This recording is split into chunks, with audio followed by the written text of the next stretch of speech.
नमस्कार, स्वागत है चैनल तीर्थकश में। मैं घनश्याम बादल एक बार फिर से हाजिर हूं आपकी अदालत में एक नए मुद्दे के साथ।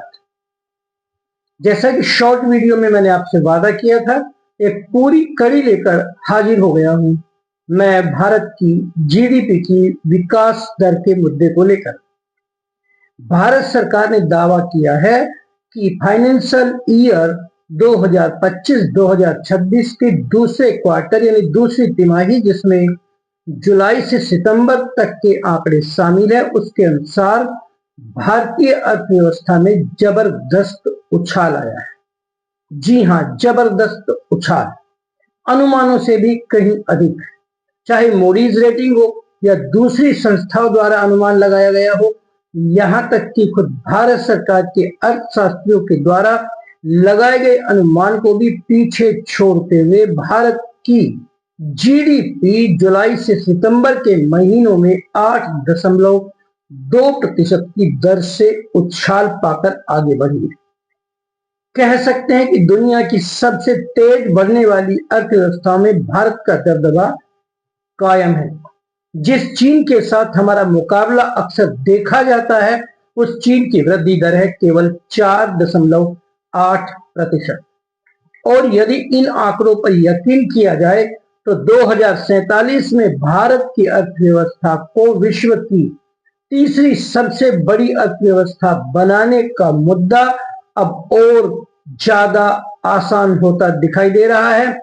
सरकार की नजर में अब ये लक्ष्य, यदि हम वर्तमान दर के साथ बढ़ते हैं तो 2047 में नहीं बल्कि 2038 में ही पूरा किया जा सकता है।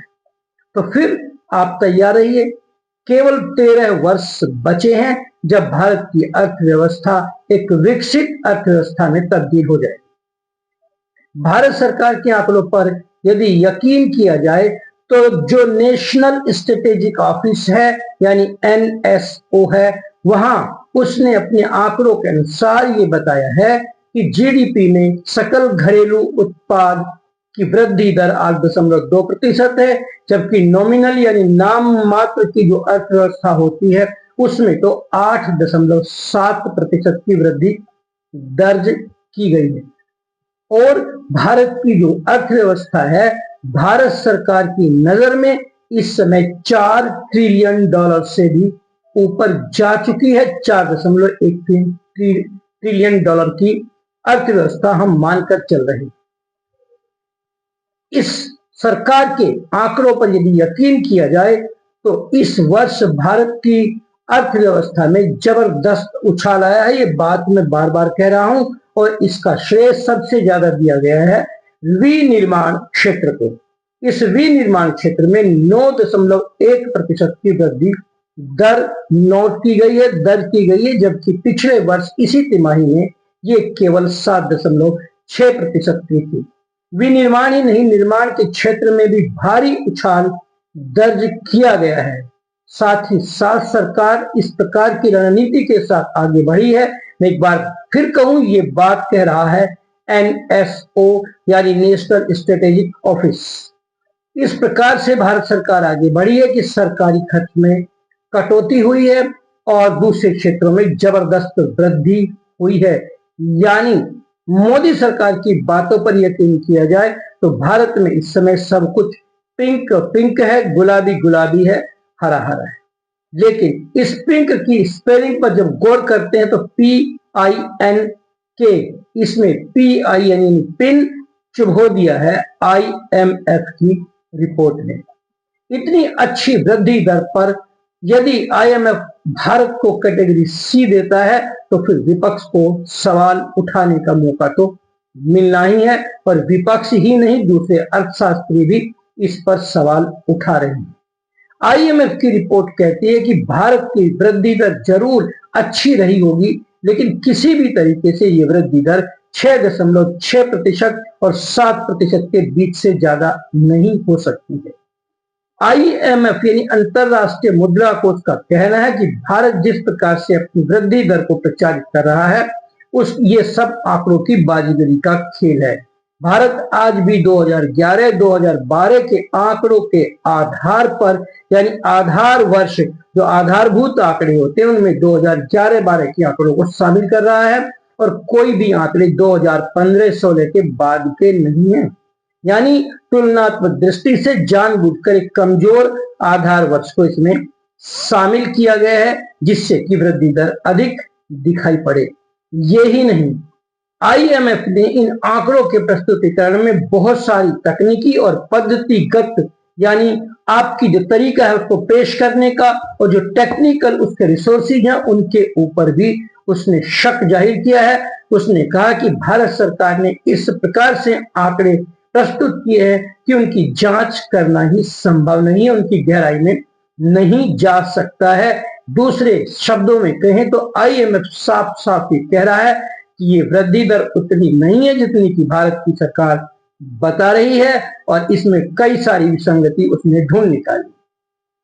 सामान्य तौर पर यह माना जाता है कि जब सरकारी खर्च में कटौती की जाती है या सरकारी खर्च कम किया जाता है तो ऐसी स्थिति में अर्थव्यवस्था कमजोर होती है, लेकिन यहाँ तो उल्टा हो रहा है। एक और हम अपनी एक जनता के बड़े भाग को हम राशन मुफ्त देने की बात इसलिए करते हैं क्योंकि वे गरीबी की रेखा के नीचे रह रहे हैं। दूसरी ओर हम उसी अर्थव्यवस्था में बूम की बात कर रहे हैं, तेजी के साथ आगे बढ़ने की बात कर रहे हैं। इतना ही नहीं, भारत की अर्थव्यवस्था जो मुख्य रूप से आज भी कृषि क्षेत्र के ऊपर निर्भर है, उसकी वृद्धि दर केवल 3.5% ही आंकी गई है और अनुमान ये लगाया जा रहा था, यहां तक कि भारत के वित्त मंत्री ने भी, उनके वित्त राज्य मंत्री ने भी ये अनुमान लगाया था कि इस वर्ष की वृद्धि दर अधिक से अधिक 7 या 7.5% हो सकती है, जबकि मूडीज ने तो अपने सर्वे में इसको केवल 6.5% बढ़ने का अनुमान लगाया था। लेकिन भारत सरकार के अनुसार उसके संकल्प, उसकी मेहनत और उसकी रणनीतियों ने इन सारे अनुमानों को झुठला दिया है। लेकिन क्या कीजिएगा साहब, आईएमएफ इस पिंक में से केवल पिन उठा रहा है और इस बात पर आपत्ति, इस बात पर शक जाहिर कर रहा है कि इस प्रकार के आंकड़ों पर कैसे यकीन किया जाए। हालांकि इस बात को भारत सरकार के अधिकारियों ने भी नोट करना बताया है और उन्होंने कहा है कि बहुत जल्द ही वे 2022-2023 के आंकड़ों के आधार पर नए तरीके से अर्थव्यवस्था की वृद्धि की गणना करेंगे। तो तब की तब देखी जाएगी, तब पता चलेगा कि भारत की असलियत में वृद्धि दर कितनी है। एक और सरकार मुद्रा स्फीति यानी मनी इन्फ्लेशन में केवल 0.5% की वृद्धि की बात कर रही है और दूसरी ओर अर्थव्यवस्था को बढ़ा चढ़ाकर पेश कर रही है। अर्थशास्त्र का एक सामान्य सा नियम ये होता है कि जब महंगाई बढ़ती है तो उससे अर्थव्यवस्था को तेजी मिलती है, लेकिन हमारे यहाँ तो ये वृद्धि दर बहुत ही कम है। यानी हम राष्ट्रीय स्तर पर एक और ये कहने की कोशिश कर रहे हैं कि सरकार ने मुद्रा स्फीति पर पूर्ण नियंत्रण कर लिया है, जबकि अंतरराष्ट्रीय स्तर पर हम ये कहना चाहते हैं कि हमारी अर्थव्यवस्था तेजी के साथ आगे बढ़ रही है। हालांकि आईएमएफ यानी अंतरराष्ट्रीय मुद्रा कोष ने भी इस बात को स्वीकार कर लिया है कि भारत की अर्थव्यवस्था निश्चित रूप से तेजी के साथ आगे बढ़ रही है, लेकिन इस आंकड़े पर उसने शक की सुई भी घुमा दी है। शक की सुई तो इस पर विपक्ष भी घुमा रहा है। कांग्रेस के जयराम रमेश ने इन्हीं आंकड़ों को लेते हुए आईएमएफ की ओर संकेत करते इस बात पर अपना बयान दिया है कि भारत सरकार केवल फाइनेंशियल क्षेत्र में, वित्तीय क्षेत्र में ही नहीं, औद्योगिकरण में ही नहीं, विनिर्माण और निर्माण के क्षेत्र में ही नहीं, बल्कि सभी मोर्चों पर आंकड़ों की बाजीगरी का खेल दिखा करके एक गुलाबी तस्वीर पेश कर रही है, जबकि ये एक ग्रे पिक्चर है, एक धुंधली, एक उदासी वाली पिक्चर है ये जयराम रमेश की नजर में, कांग्रेस की नजर में।